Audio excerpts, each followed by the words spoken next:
right now I'm in the spring semester of my senior year of high school, which means senior thesis paper time, which is not the most fun thing in the world, but I think I chose a pretty good topic this time.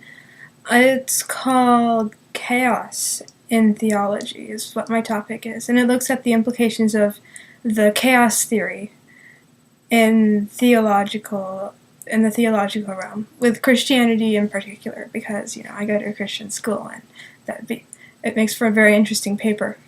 But chaos theory, I've been researching this for a while, and chaos theory is definitely one of the cooler things around there. It has to do with the idea of iterations in math functions. You start with a simple function, and you plug one number into it, and then you plug the number that you get out of it back into the function and run it again and again and again and again. And eventually you either end up going to 0 or infinity, or in some very special cases you end up going everywhere. It's called chaos theory for a reason. But the deal with it is that you can tell where it's going to go in the next step. But our computers right now aren't good enough to calculate where it's going to be 100 steps down the line, or 1,000 steps, or whatever. And the other thing is that where it goes is really, really, really tied up in where you start. I mean, if you start even 100,000th of a place different, it's going to go somewhere completely else, which is really cool.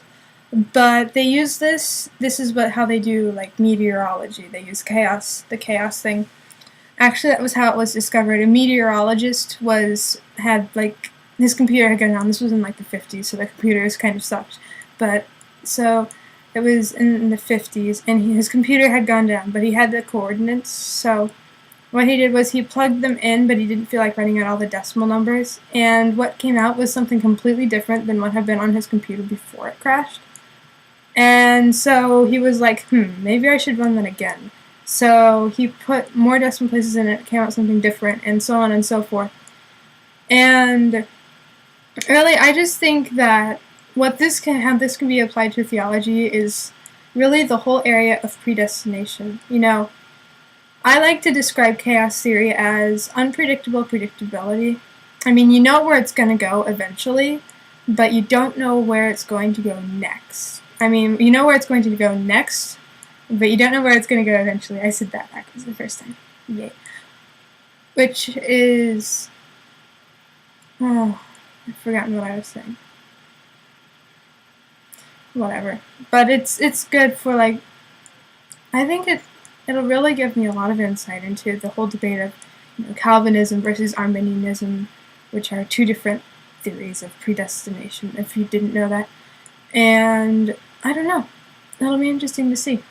So that's all I have for right now, but I will definitely be updating this. So